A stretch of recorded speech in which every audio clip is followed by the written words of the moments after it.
நம்ம சேனல்ல ஒரு வேர்டை திரும்ப திரும்ப சொல்லுவோம். பிரேஸ் ஃபார் இம்பேக்ட் அப்படிங்கிறது போல. அது என்ன வேணா நடக்கலாம். அசௌகரியமான சூழ்நிலைகள் உலகம் முழுவதும் நடக்குது. அதுக்கான காரணம் global conflict at our doorstep அப்படிங்கிறது போல. இப்போ இந்த சேனல்ல அந்த ஸ்கிரிப்ட் மாறப்போகுது. 3ஆம் உலகப் போர் உங்களை அன்புடன் வரவேற்கிறது. அமெரிக்கா முடிவெடுத்துட்டாங்க. ரஷ்யா முடிவெடுத்துட்டாங்க. ஈரோப் முடிவெடுத்துட்டாங்க.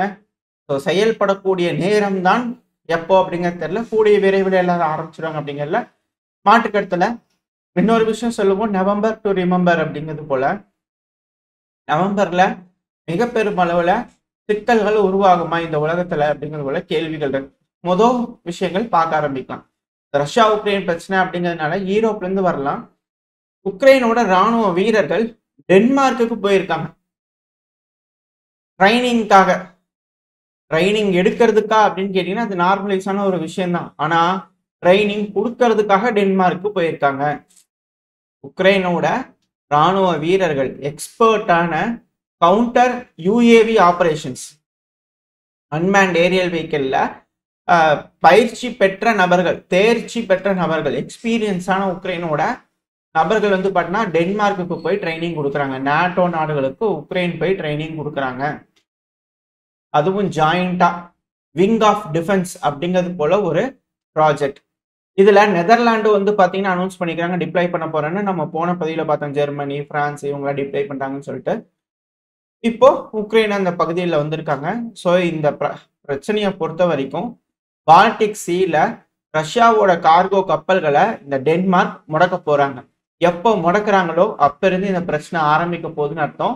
ஸோ என்ன நடக்க போகுது அப்படிங்கிறது வெயிட் பண்ணி பார்த்தாலும் என்ன மாதிரி நியாயங்கள் சொல்ல போறாங்க.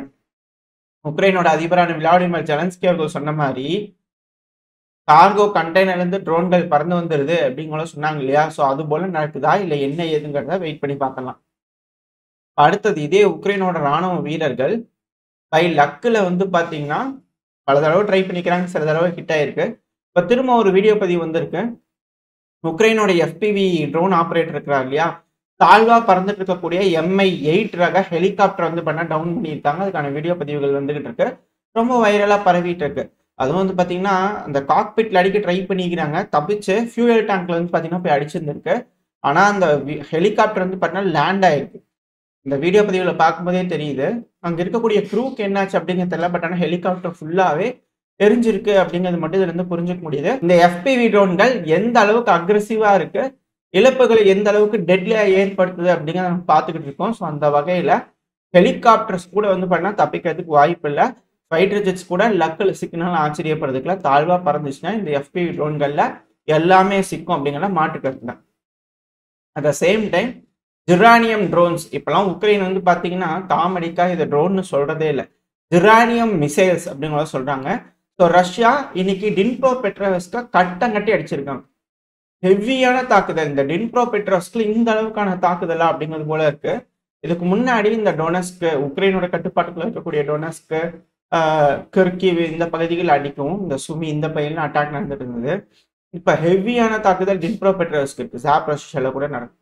இப்போ டின்ப்ரோ பெட்ரோவ்ஸ்க்கு அது மாறி இருக்கு. அதுக்கான ரீசன் என்ன, டின்ப்ரோ பெட்ரோவ்ஸ்க்கு இப்போ போர் நடக்க ஆரம்பிச்சிருச்சு. வீடியோ பதிவுகள் சைடில் லோடாக இருக்கும். ஹெவியான அட்டாக் டின்ப்ரோ பெட்ரோவ்ஸ்க் பகுதிகளில் அதிகமான இழப்புகள் நடந்திருக்கு அப்படிங்கிற செய்திகள் வந்துகிட்டு இருக்கு. வெரிஃபை பண்ண ஏதாவது செய்திகள் வந்துச்சு அப்படின்னா மீடியாக்கள் சொல்றாங்க அப்படின்னா அடுத்தது பேர்ல பார்க்க ஆரம்பிக்கலாம். இப்போதைக்கு இந்த பதிவு ரெக்கார்ட் பண்ணும்போது லோக்கல் சோர்சஸ் கொடுக்கக்கூடிய வீடியோ பதிவுகள்.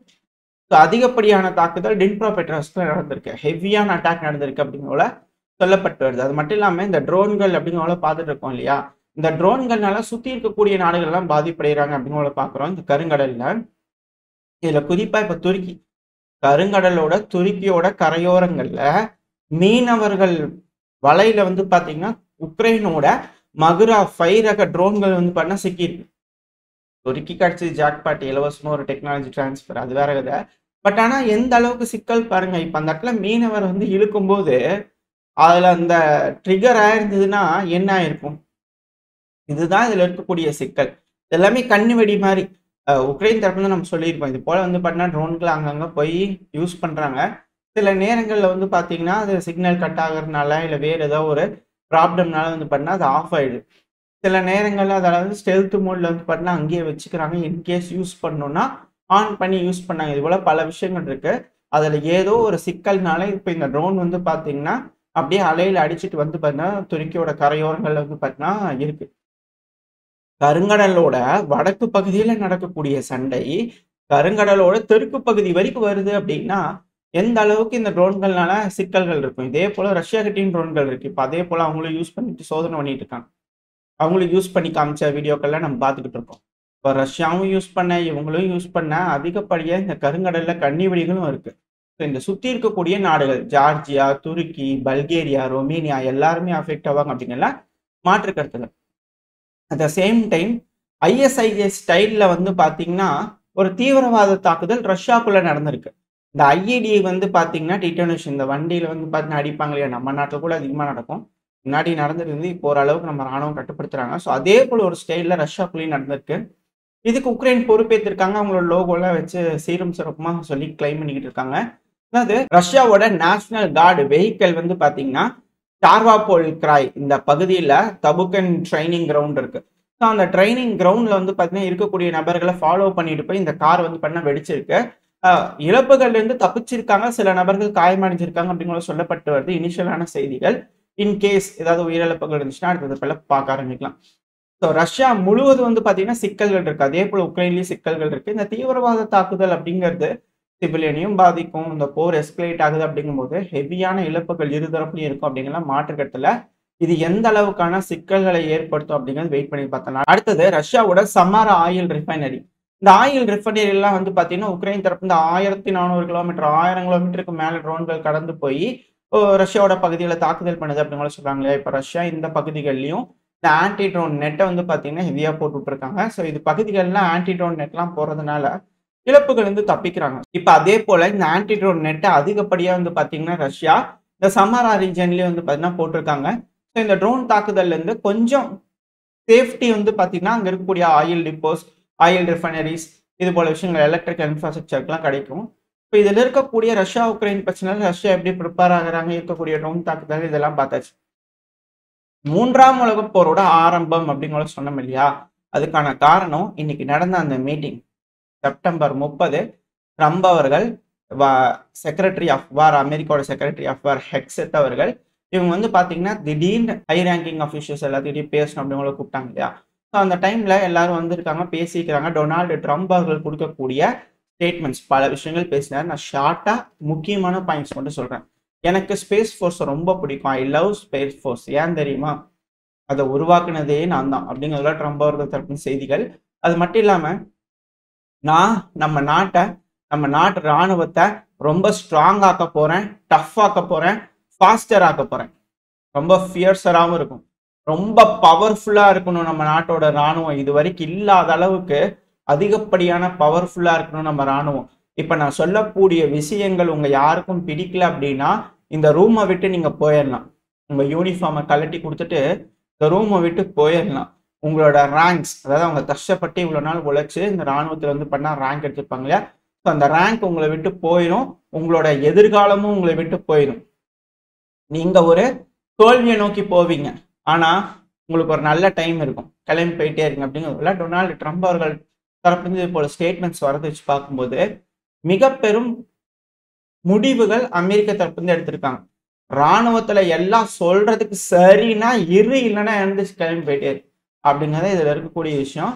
வெயிட் பண்ணி பார்ப்போம் என்ன மாதிரியான முடிவுகள் ட்ரம்ப் அவர்கள் எடுக்கிறான்னு சொல்லிட்டு. அடுத்தது பீட்டர் ஹெக்ஸெட் அவர்களோட ஸ்பீச் ரொம்ப அதிர்வலைவுகளை ஏற்படுத்தி இருக்குது. ஏன்னா நம்ம போருக்கு தயாராகணும். இவரும் லென்த்தியா பேசிக்கிறாரு, நான் அதுல ஷார்ட்டா ஸ்வீட்டா என்னென்ன விஷயங்கள் இவர் பேசுறாரு அப்படிங்கிறதுக்கான சில விஷயங்கள் மட்டும் எடுத்தேன். நம்ம போருக்கு தயாராகிக்கணும். நம்ம ஸ்ட்ராங்கா இருந்தாதான் போரை தடுக்க முடியும். அதாவது மற்ற நாடுகள் இருக்கக்கூடிய போரை தடுக்கினா கூட இவங்க ஸ்ட்ராங்கா இருக்கணும். இவங்க அதுக்கு தயாராகணும், பெருமளவுல தயாராகணும். டொனால்டு ட்ரம்ப் அவர்கள் சொல்றாரு இல்லையா, பீஸ் த்ரூ ஸ்ட்ரென்த்னு. நம்ம ஸ்ட்ரென்த்தோட இருந்தாதான் அமைதியை நிலைநாட்ட முடியும்.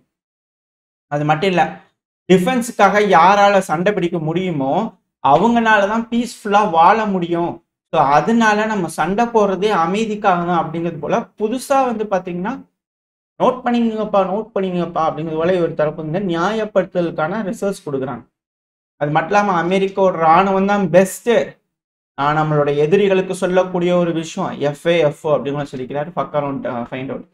அதாவது சொல்லக்கூடிய விஷயம் தான். இந்த மாதிரி தப்பான பார்த்தீங்கன்னா வார்த்தைகள் பயன்படுத்துறதுல ரொம்ப வேடிக்கையாகி போச்சு. இந்த மாதிரி தலைவர்கள்லாம், அதுவும் குறிப்பா அமெரிக்க தரப்பு இது போல விஷயங்கள் பேசுறதுலாம் ரொம்ப வேடிக்கையாகி போச்சு. எதிரிகளுக்கு கடுமையான கண்டனங்கள், வார்னிங் வந்து படம் கொடுத்துருக்காங்க. எங்களோட சண்டை பிடிக்கிறதுக்கு முன்னாடி யோசிச்சுக்கோ, சொல்ற மாதிரி கேட்டு நடந்துக்க, இல்லைன்னா வச்சு செஞ்சிடும் பார்த்துக்க அப்படிங்கிறது போல சாராம்சம் புரிஞ்சிருக்கும்னு நினைக்கிறேன். ஸோ மிக பெரும் அளவில் வந்து பார்த்தீங்கன்னா அமெரிக்கா தயாராகிட்டு இருக்காங்க. ஆனால் இந்த சமயத்தில் தான் JD வான்ஸ் அவர்கள் அமெரிக்காவோட துணை அதிபர் தரப்பு வந்து என்ன ஸ்டேட்மெண்ட் வந்திருந்ததுன்னா, நான் நினைக்கிறேன் நம்ம கவர்மெண்ட் ஷடவுன் நோக்கி போயிட்டு இருக்க போறோம் அப்படிங்கிறது போல. டெமோக்ராட்ஸ் இருக்காங்க இல்லையா, அவங்க சரியான விஷயங்களை செய்யறதுக்கு விட மாட்டாங்க போல தெரியுது. நான் டெமோக்ராட்ஸ் ரிப்பப்ளிகன்ஸ் ஓட்டு போட்டால் தான் இப்போ இருக்கக்கூடிய பில்லை வந்து பண்ண பாஸ் ஆகும். பாஸ் ஆனாதான் கவர்மெண்ட்டை ரன் பண்ண முடியும். ஏன்னா செலவு பண்ணுறதுக்கு காசு ஒன்று, சம்பளம் கொடுக்கறதுக்கு மெயின்டைன் பண்ணுறதுக்குலாம். ஸோ அதுக்கெல்லாம் காசு இல்லை அப்படின்னா அதெல்லாம் பண்ண முடியாது. இதுக்கும் அந்த போருக்கும் நான் சொன்னேன், 3ஆம் உலகப் போருக்கு காரணம். ஒரு நாடு போருக்குள்ளே என்ட்ராக போகுது. மிக பெரும் அளவில் உலகத்துல பல நாடுகளோட போருக்குள்ள என்ட்ராகும் போது அந்த நாடு உள்நாட்டு கட்டமைப்பு அப்படிங்கிறது சீரும் சிறப்புமா இருக்கு. அந்த நாட்டுல எல்லாமே பிரச்சனை இல்லாம நல்லா நடந்துட்டு இருக்கு அப்படின்னா போருக்கு வேணா யாராவது வருவாங்களா அப்படின்ற கேள்விகள் இருக்கு. ஸோ கவர்மெண்ட்டை வம்படியா ஷட் டவுன் பண்றாங்க அப்படின்னா, ஃபண்டிங் இல்லாதனா ஷட் டவுன் பண்றாங்க, ஏன்னா கடன் இருக்கு இல்லையா அப்படிங்கிற அமெரிக்க தரப்பு வந்து ஷட் டவுன் பண்றாங்க அப்படின்னா அங்க இருக்கக்கூடிய நபர்களுக்கு வேலை வாய்ப்பு போயிடும். அதுவும் குறிப்பா அரசாங்க அதிகாரிகளுக்கு, குறிப்பா போலீஸ்க்கு, பல நபர்களுக்கு சம்பளம் இருக்காது. சம்பளம் இல்லாம எல்லா கவர்மெண்ட்டும் ஷட் டவுன் ஆகுதுன்னா அங்க இருக்கிறவங்களுக்குலாம் பணம் வரும், பிரச்சனை ரெடியானதுக்கு அப்புறமா வரும் அப்படிங்கிறதுனால அவங்க வேலை செய்வாங்க. அதுவும் இவங்களோட கட்டுப்பாடு எல்லாம் வந்து பார்த்தா ராணுவத்துக்கு கீழே வர ஆரம்பிச்சிடும். ஸோ என்டையர் நாட்டையும் அமெரிக்கா ராணுவ கட்டுப்பாட்டுக்குள்ள வரும். ஸோ அந்த சமயத்துல போர் மிக பெரும் அளவில் தீவிரமா நடக்கும். மொபைலைசேஷன் எப்படி உக்ரைன்ல நடக்குதோ அதே போல உலகம் ஃபுல்லா நடந்தாலும் ஆச்சரியப்பதுக்கு என்ன, போர் 3ஆம் உலகம் போர் ஆரம்பிக்க போகுது அப்படிங்கிறது போல ஒரு சேடான ஒரு உண்மையை வந்து பார்த்தீங்கன்னா இந்த பதிவில் பல அனலிஸ்டோட கருத்துக்களை உங்கள்கிட்ட ஷேர் பண்ணியிருக்கேன். இது போல் எதுவும் வராமல் இருந்துச்சுன்னா பரவாயில்ல. ஆனால் இவங்க கொடுக்கக்கூடிய ஸ்டேட்மெண்ட்ஸ், இவங்க செய்யக்கூடிய செயல்கள்லாம் வச்சு பார்க்கும்போது வந்துடுச்சு தான் போலியே அப்படிங்கிற அச்சங்கள் இருக்கு. இது போல் எதுவும் இல்லாமல் அமைதியான உலகம் இருக்கும் அப்படிங்கிற எதிர்பார்ப்பில் இந்த பதிவை நான் முடிச்சுக்கலாம். ஓரளவுக்கான தகவல்கள் இந்த பையில பார்த்துருப்போம்னு நினைக்கிறேன். இதோட இந்த பதிவை நான் முடிச்சுக்கலாம். இந்த பதிவு எப்படின்னு உங்களுக்கு பிடிச்சிருக்கு அப்படின்னா லைக் பண்ணிட்டு இப்போ ஃப்ரெண்ட்ஸ் அண்ட் ஃபேமிலியோட ஷேர் பண்ணிக்கோங்க. அது கூடவே மறக்காம நம்ம சேனலை சப்ஸ்கிரைப் பண்ணலாம், மறக்காம சப்ஸ்கிரைப் பண்ணிக்கோங்க. இந்த பதிவு நல்லா இருக்கும்னு நம்பிக்கை. அடுத்த உங்களை சந்திக்கிறேன். Stay safe, by.